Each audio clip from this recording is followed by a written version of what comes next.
It is time. Pick up the 5th Mystic Statue, a ton of red jewels, and a bunch of irrelevant items that I wish I could throw away but can't.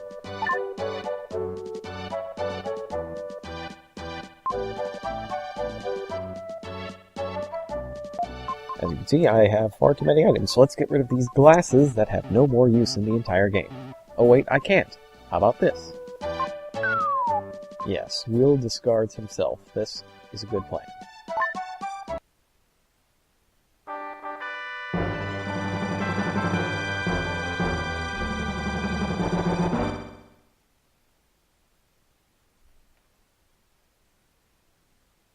Well, that's exciting.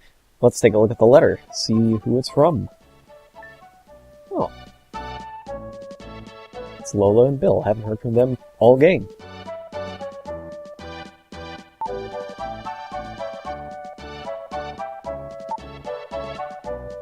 And they've sent us something that's actually useful, which is this journal.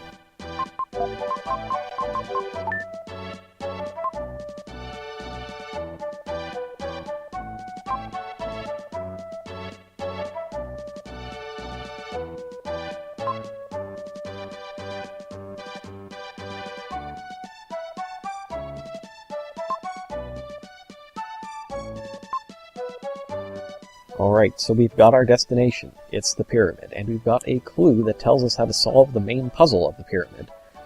So now let's explore Tao.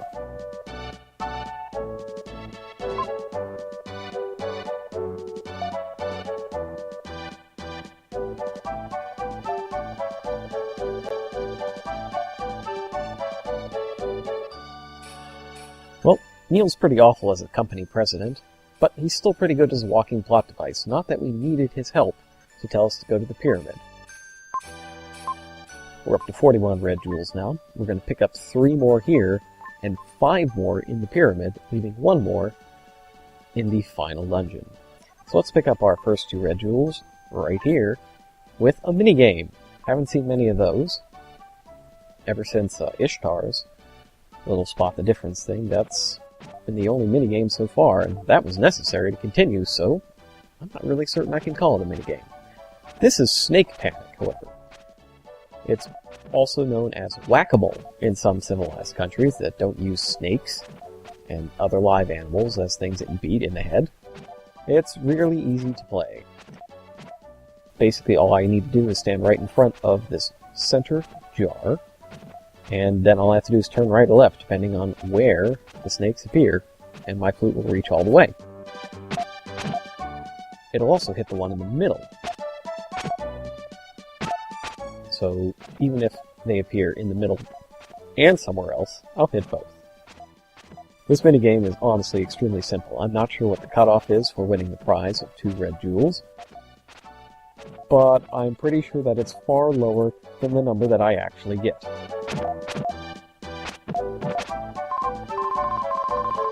Which is 83. I actually feel like that's not as good as I could have done. Not necessarily my best effort.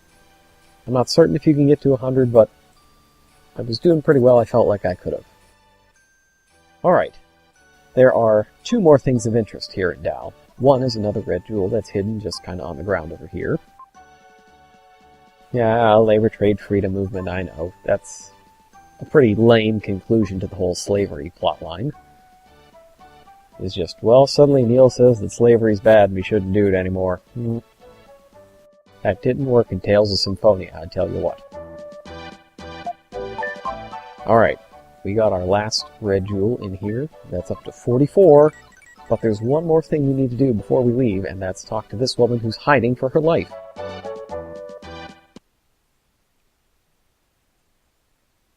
Oh dear.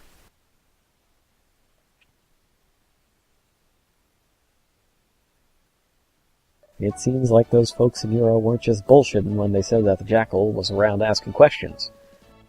I'm sure a confrontation with him is coming sooner than we think.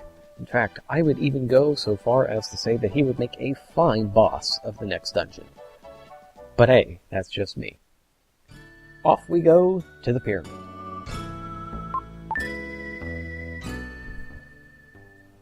Despite it being in the middle of the desert, we apparently don't need our crux anymore.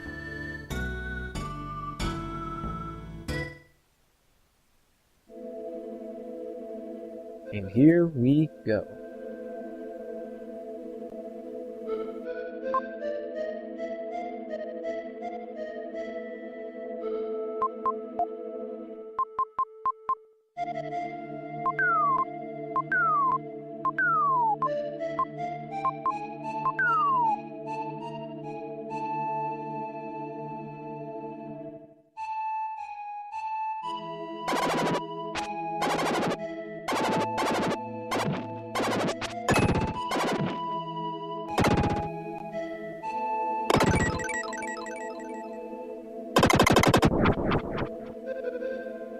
Alright, so that's a pretty short dungeon. Not much else to do except head up here.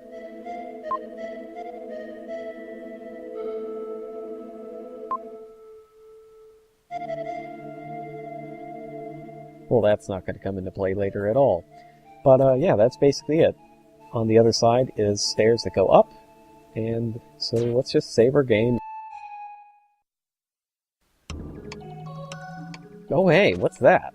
That wasn't there before.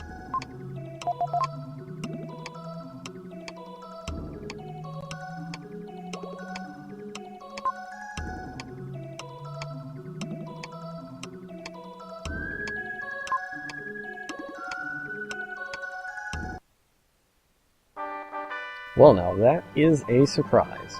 It turns out that the entire point of Angkor Wat was to unleash the power of Shadow, the ultimate warrior.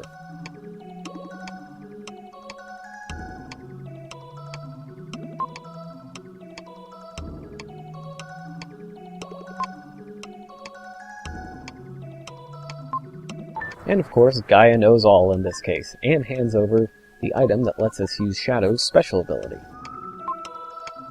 It doesn't work when you have Will, obviously, but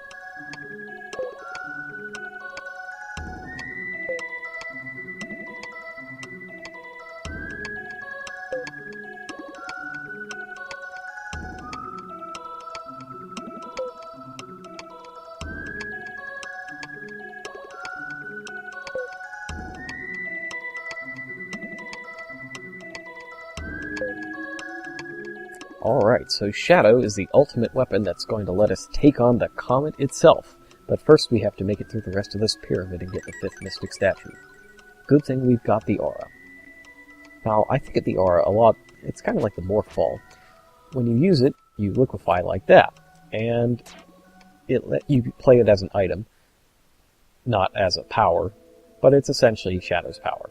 Normally it just lets you dodge attacks, but under certain circumstances, when you're above a hidden room, it lets you descend through the floor and find things like this neat red jewel that's hidden there. Alright, 4 jewels to go in the pyramid. Now let's see what challenges await us down here. The pyramid's a pretty open-ended dungeon. There's no start or finish to it. Well, that's a lie. There's a start, there's a finish, but the paths that you take in between are completely up to you. Down here are 6 doors that each lead you to a separate gameplay challenge. Each one can only be completed by a specific character. Half of them can only be completed by Shadow, 2 of them can only be completed by Will, 1 of them can technically be finished by anybody, but the one true choice for finishing it is Fred, because he's awesome. If this format for a dungeon sounds familiar to you, it may be because you played a little game called The Legend of Zelda Ocarina of Time, in which this entire concept was used as for the final dungeon of that game, Ganon's Castle, where you had, once again, 6 distinct gameplay challenges, each themed upon one of the dungeons of that game that you had to complete before you could take on the final boss. Not as fancy here, but it's still pretty good. There are plenty of floors that you can liquefy through as Shadow, and plenty of enemies to block your way. The blue orbs are basically this game's version of BMOS statues, and there are in fact a lot of them. A whole hell of a lot of them. Their shots are unblockable, even if you shield, and Shadow Shield is pretty cool. It makes his entire body glow.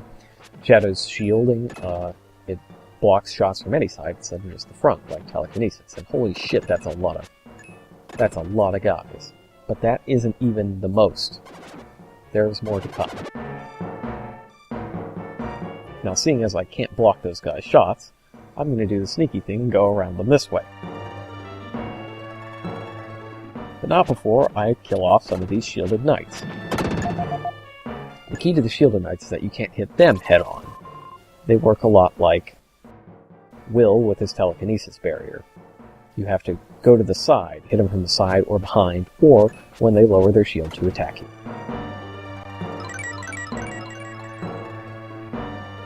This is also where we're going to finish off our advancement for the game. That is to say, all of the remaining stat upgrades are here. There are none in the actual final dungeon, which is why I hesitate to call it a dungeon at all. Well, that and there's no mazes or anything, just bosses.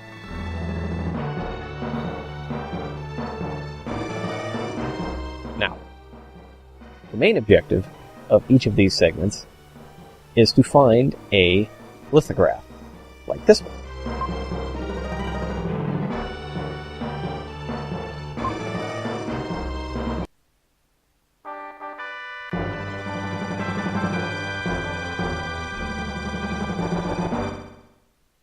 You'll notice that the hieroglyph on each stone is equivalent to one of the hieroglyphs that was in the journal that we got back in Dow. And in fact, the hieroglyphs are the keys, so to speak, to this dungeon. I hesitate to call this room a puzzle, because there isn't anything particularly difficult to figure out.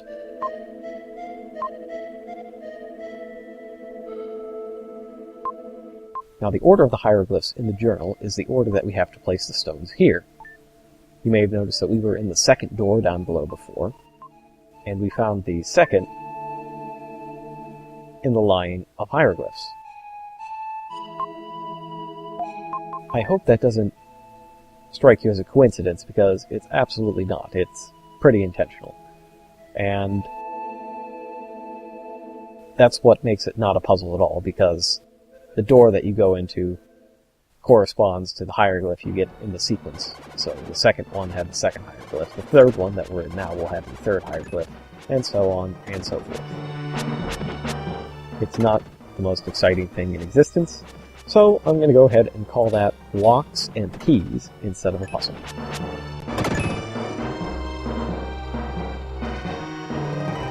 Alright, so we've seen those ramps before that Shadow couldn't bypass, so we'll need Will for that. And what we'll get over there is another red jewel, and the remaining enemy that we won't be able to kill on our first trip through. Now, these invisible enemies are a bit of a nightmare. If you notice any strange continuity errors in this video, it's because of replaying segments due to basically just fucking around, not being able to find those invisible heads that shoot you. They are truly annoying. Radar is your best bet for finding them, but even then sometimes you can be confused because later on they'll be appearing in rooms with lots of other enemies. And you might think that the enemy indicator is for the other thing, and then you'll kill that thing, but you'll forget to check again to see if there are any other invisible things in there, and as a result, sometimes you have to re-record the pyramid 3 or 4 times.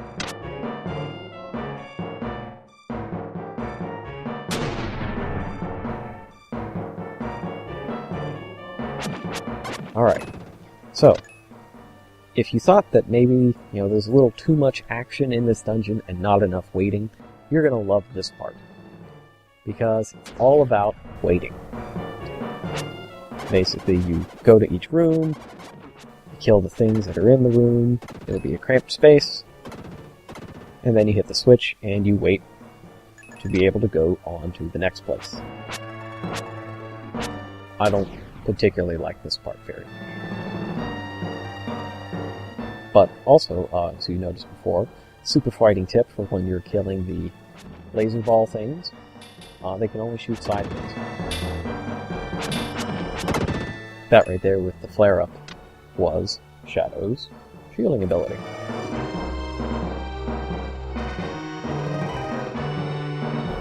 all you have to do to render the laser balls completely harmless is stand above them or below them. But above them's easier because you don't have to worry about any hitbox shenanigans.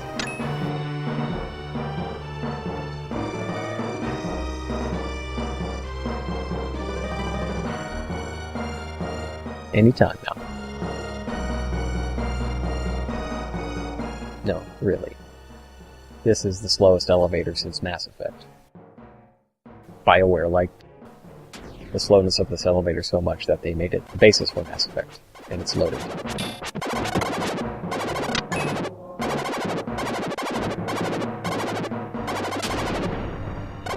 Alrighty, off we go. Holy crap, that's a lot of ouch.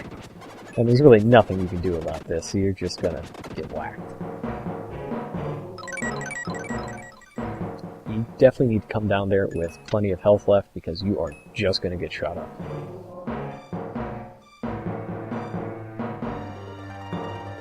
And this should be the last one. That will take us to the next lithograph. There it is. Now, every time we get one of these, we're going to have to go back up to the room, place it, and then go back down, and then dissolve through the floor again, and honestly, that just takes forever. So I'm going to cut some of that out. Namely the part where you have to watch the elevator animation from Metroid again and again and again.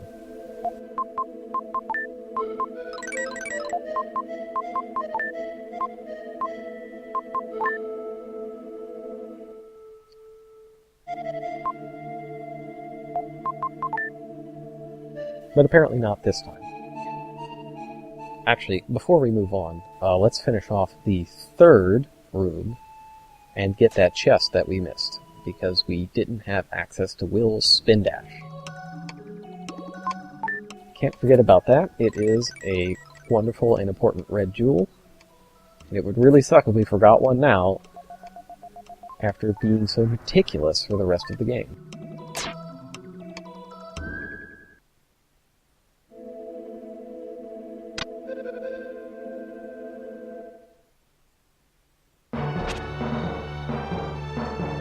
Alrighty, let's make a quick trip over here. And of course, the enemy is one of those invisible heads. The problem with the radar in that case is that it doesn't really give you a good indication of where in the room the invisible head is, so you just kind of have to start swinging wildly at walls. Yeah, usually at walls, because they'll be around the corners and the walls of the room, to make sure that you can find it.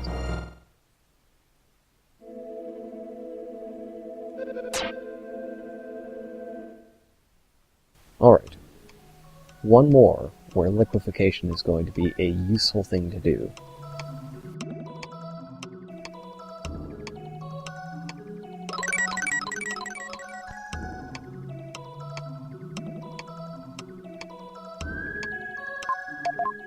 Might as well heal while we're at it. There's just no reason not to heal, because you're going to tank so much damage, either intentionally or otherwise, or unavoidably, due to the laser beams, that you just need that health. And you definitely don't need herbs, that's why I threw them all away at the start of the video. Actually, I threw them all away because I couldn't decide whether I was going to collect all the lithographs and do them at once, or do them one at a time. And I wound up doing it one at a time, just out of some sort of strange inventory management kick. Alright, can't reach those guys, gotta liquefy. Fortunately, we'll be able to sneak up from them on behind. Oh god, ambush. Ambushes are kind of a pain.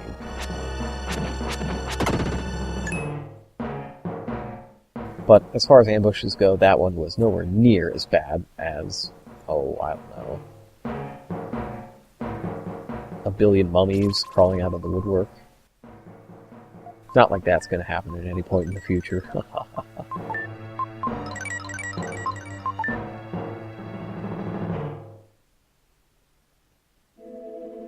Sadly, any blue portal takes us back to the beginning, even if said blue portal was not in front of one of the lithographs. So we got the red jewel, but our punishment for getting the red jewel is to go all the way back to start for no reason.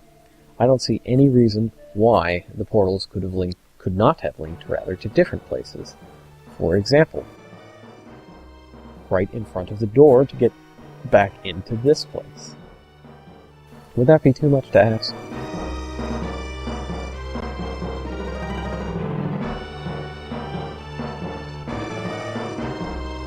In any case, there's more killing to be done, and Shadow's liquefied scythe arm is itching for some more action.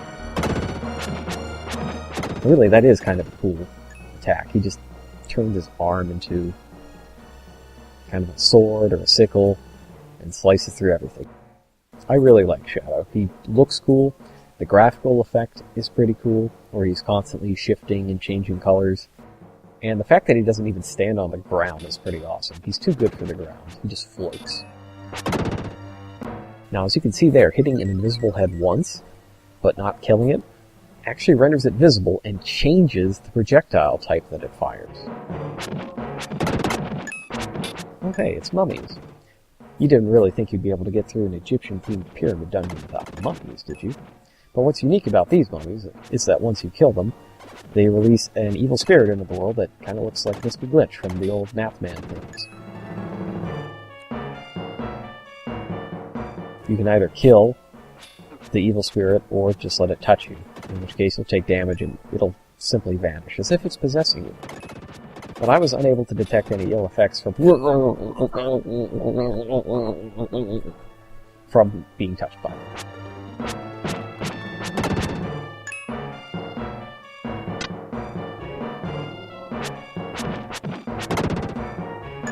Still more enemies.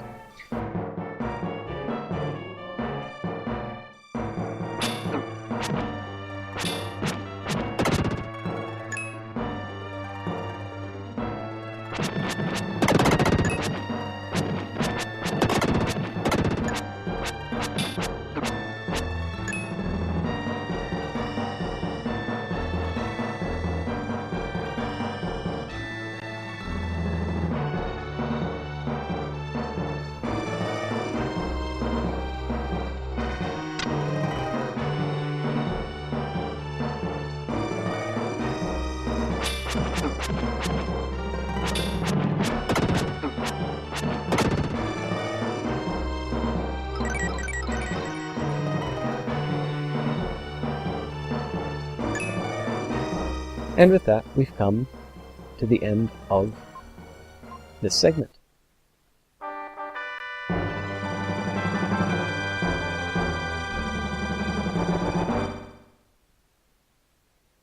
Now, I like Shadow, I really do, but I don't like having to stare at his butt every time he picks up an item.